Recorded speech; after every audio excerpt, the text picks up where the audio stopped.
Olá! Bom, se você acompanha aí o noticiário político, você ficou sabendo de um cara chamado Nagy Narras. Ele estava ali na mesa com o Michel Temer, com o humorista e com alguns outros ricaços ali brasileiros, né? O que chamou a atenção naquela data ali foram as imitações do presidente da República que o humorista fez, mas ali naquela mesa tem um ícone que vocês não conhecem, que é um cara responsável por quebrar a Bolsa de Valores do Rio de Janeiro. Ele é figurinha carimbada e ele é famosaço no mercado financeiro. Hoje ele já está um pouquinho mais velho, mas ele era frequentemente visto com um charutão e alguma coisa, e hoje eu vou contar para vocês a história desse cara e do que ele fez e como que ele ficou tão relevante no mercado, né? Antes de mais nada, se você já é um sardinha raiz, já sabe que pode deixar aquele like na confiança que o vídeo vai ser bom. Se você não é, não deixa o like ainda, espera chegar no final do vídeo, vê se o vídeo valeu a pena para você e aí você deixa o like, né? Não precisa, não vou te lembrar, mas você vai lembrar aí pela sua consciência. E se você não é inscrito no canal e quiser se inscrever, você pode se inscrever agora, mas dependendo de você querer também. Se esse vídeo não for legal, quem sabe o próximo te ajude, né?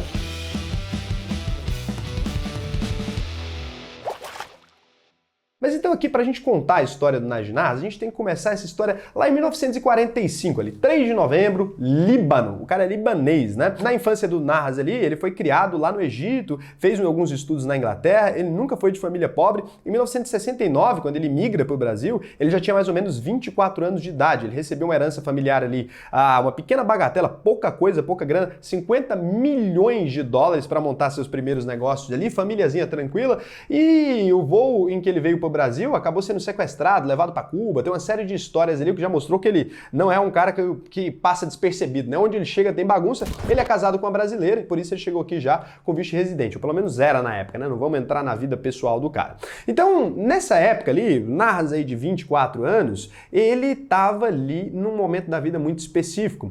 Ele conheceu dois irmãos, os irmãos William e Lamar Hunt, tá? Guarda esse nome aí, ele conheceu esses dois caras e esses dois caras, junto com ele, queriam criar um fundo de investimento. O Nagy, ele sempre teve ali essa habilidade de conectar pessoas. Então, além de tudo, ele trouxe para essa galerinha aqui, ó, presta atenção. Então, a gente tem dois irmãos ali, tem o Nagy que já era milionário em dólar, largamente, naquele ano ali, naquela época, imagina uma fortuna dessa, né?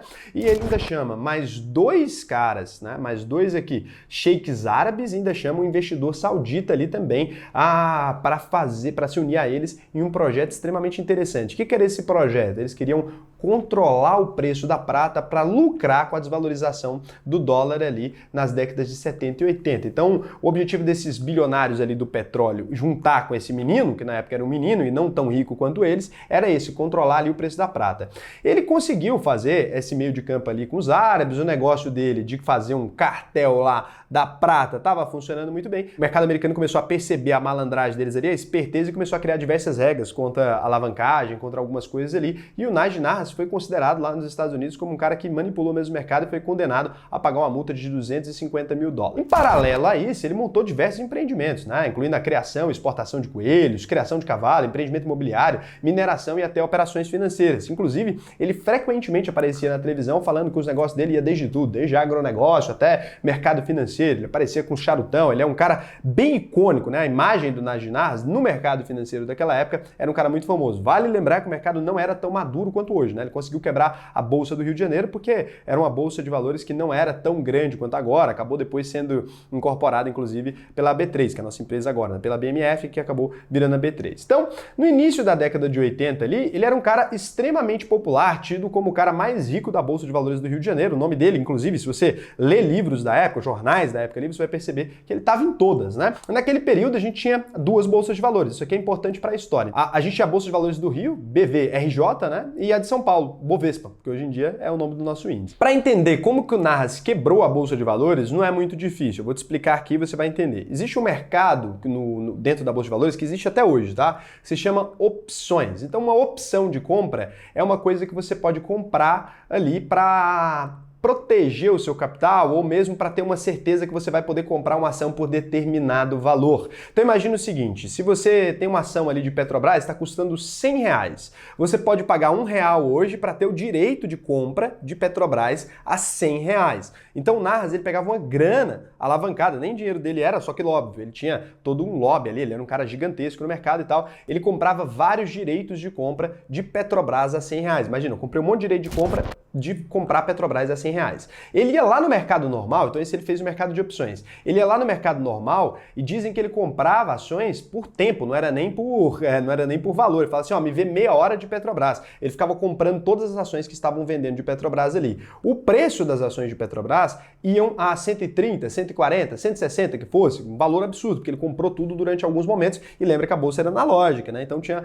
um certo time ali. Enquanto isso acontecia, ele tinha uma opção de comprar a R$100 aquelas ações de Petrobras. Você lembra? Se ela bateu a 160 ali, ele podia exercer as opções dele e executar ali um grande ganho de mercado. Então ele acabava ali comprando as ações da empresa por um preço muito abaixo, porque ele mesmo tinha inflado o valor, né? Ele conseguiu comprar por um preço abaixo porque ele tinha inflado o valor das empresas, mantendo essa compra por mais tempo. É claro que você precisava de muito dinheiro para fazer isso, ele fazia essas operações de forma alavancada. Num caso específico da Petrobras, já teve uma vez que, como ele tinha comprado várias ações ali e feito as opções de compra, os investidores tiveram que comprar ações dele mesmo por um valor, por exemplo, vou ter que comprar do Narras a R$100 para vender para o Narras a 80, porque ele tinha comprado ali dos dois lados, ele não ficou sem ações da Petrobras no mercado, então as pessoas tiveram que comprar dele para vender para ele mesmo mais barato, imagina, né? Então ele conseguiu obrigar as pessoas a fazer esse tipo de contrato ali, foi uma das vezes mais assustadoras do que ele conseguiu fazer. Então ele ganhava dinheiro com as ações do mercado à vista que ele já tinha comprado, porque elas abasteciam e cresciam, porque ele mesmo estava criando a alta, ele ganhava dinheiro com as opções, exercendo um valor menor, e na hora que ele exercia as opções, aumentava ainda mais o preço das ações, e ele ganhava com a venda das ações, às vezes, no mercado à vista para quem tinha garantido para ele o preço anterior, né? Então era uma loucura, calcula-se que na época ele tenha ganhado aí algo em torno de $30 milhões, descontando os custos dos empréstimos. Só em nota de corretagem lá da época ele chegou a pagar $3 milhões. Até aqui, cara, tava tudo dando certo. Brasil em recessão, crise econômica, sei lá o quê, e o tal do Nas multiplicando a fortuna dele loucamente, chegou a triplicar a fortuna dele durante os anos ali. No final dos anos 80 é que a coisa complica, porque o Brasil começou a passar por um período de hiperinflação. Sabe ali, logo depois era Sarney, né? Uma inflação acumulada ali de 2.000% ao ano, a loucura. Tinha meses ali que a inflação ultrapassava 30% em um só mês, o que fez muitas pessoas ali buscarem formas de proteger o seu dinheiro. E uma dessas formas de proteger o dinheiro, né, quando o mercado começa a estourar, virar loucura, quando você não tem como se proteger da inflação, é comprando participações em empresas, porque essas participações vão se readequando ali à quantidade de dinheiro disponível no mercado, né? Porque se não fosse assim, com o cenário hiperinflacionário, por exemplo, se as ações não se readequassem, uma pessoa qualquer poderia pegar os milhões dela e comprar as ações ali. Então o que acontece é que as ações acabam elevando de preço junto com a inflação, é uma maneira de você se proteger num cenário de hiperinflação, é claro, né? Hoje em dia tem mecanismos mais fáceis fora desse cenário. Nessa época, o Narras ali, ele começou a colocar os pés mais fortemente no mercado de à vista mesmo. Como existia uma rivalidade ali entre a Bolsa do Rio e a Bolsa de São Paulo, a Bolsa do Rio começou a criar algumas medidas para incentivar o mercado, como o tal do D+5. Então você poderia comprar uma coisa e pagar em D+5. Então na hora que a Bolsa de Valores implementou esse tal de D+5 ali, ele comprava as ações em D0 e tinha até 5 dias para pagar ou para negociar esses papéis ali. Aí que a porca torceu o rabo mesmo. Vocês deixaram o cara sonhar, o cara virou um louco, né? Ele conseguia alavancar ainda mais.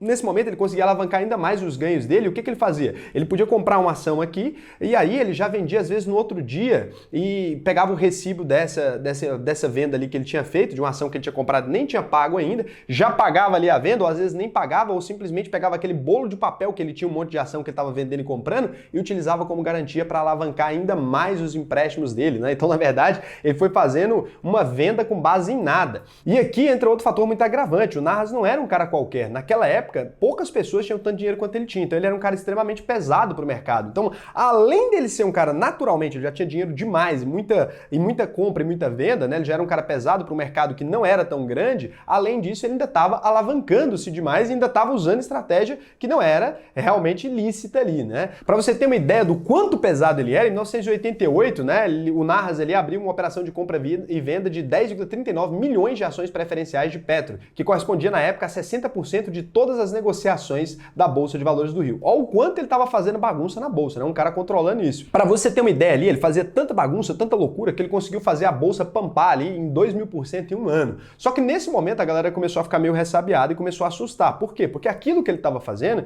não era possível de ser mantido no longo prazo. Então a Bolsa começou a ficar com medo do Narras, começou a ficar com muito medo ali a Bolsa de Valores, né? E na época o presidente do Bovespa ali, o Eduardo de Rocha Azevedo, ele ficou convencido que o esquema do investidor ali era um negócio que ia acabar dando errado, né? E pediu que todo o mercado e os bancos ali cancelassem os empréstimos feitos para o Narras. Aqui a gente tem a data triste, né? Na manhã do dia 9 de junho de 1989, o Narras teve o seu pedido de financiamento negado ali pelo Plenibank e na sequência, outros bancos que costumavam financiar essas operações desse investidor também começaram a negar. Entre eles estavam ali o Banco Mercantil de Crédito, o BMC, o Bozano Simonsen, o Citibank, o Banco Pontual, a galera toda. E aí, no meio dessa situação onde ele não tinha dinheiro para pegar, a galera, todo mundo negando crédito, a empresa dele ali, a empresa Selecta, controlada pelo Narras lá, emitiu um cheque, né, sem fundo de 39 milhões de cruzados novos para o pagamento das operações de compra de ações. A devolução desse cheque, ou seja, quando esse cheque falhou ali, abalou o mercado e as corretoras que intermediaram essas transações acabaram ficando com prejuízos absurdos.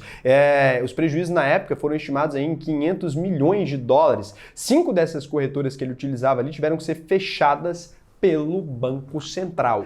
Ou seja, o Nagy Narras sozinho, né, o famoso vulgo Najinha Narras, né, conseguiu quebrar 5 corretoras num dia. Após a notícia ali ter chegado nos jornais, o pânico tomou conta do mercado, as negociações da Bolsa de Valores do Rio de Janeiro ficaram suspensas. Assim que as negociações voltaram, os papéis mergulharam em queda livre, porque ele estava dando liquidez para o mercado também, perderam mais de um terço do valor de mercado. Detalhe, ele tinha inflado boa parte desse valor, o pessoal ficou chateado ali com o Narras, né, e ele foi condenado a 24 anos e 8 meses de prisão. No entanto, depois de recorrer ali, ele ganhou o direito de ficar em liberdade, até porque esses crimes nem estavam previstos, né? Nem dava para considerar o que ele tinha feito exatamente errado. Apesar dele saber, o mundo não estava preparado para um cara igual a ele, né? A partir de então, a Bolsa de Valores do Rio de Janeiro nunca mais se recuperou e acabou fechando as operações em 2000. 10 anos depois, em 2007, a Justiça brasileira acabou declarando inexistência do crime contra o sistema financeiro e o Narras passou de réu a inocente. Então hoje o Narras é um cara inocente. Ele ingressou com um processo contra a Bovespa pedindo uma indenização de 10 bilhões, quantia essa, né, equivalente às ações confiscadas após o escândalo. Em 2014,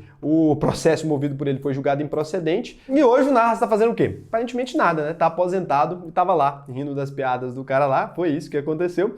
E esse foi o cara que quebrou a Bolsa de Valores. Eu achei uma boa história, decidi trazer para vocês aqui. Eu não sei se vocês se interessam por esse tipo de história, mas eu adoro a história da Bolsa de Valores, até porque a gente vê como que a Bolsa foi ficando do jeito que ela ficou, né? Eu nunca gostei de especulação, nunca gostei de especulador também, então para mim nada de novo sob o sol. Ainda acho que hoje a gente tem muito risco, não desse jeito, né? Porque hoje o cara precisaria ser gigantesco mesmo para poder fazer isso com o mercado, mas acho que a gente ainda corre muito risco de problemas diferentes, né? O que você acha? Conta aí sua opinião. Você acha que os problemas acabaram ou ainda deve acontecer algo similar no futuro aí? Beijão para você, até o próximo vídeo.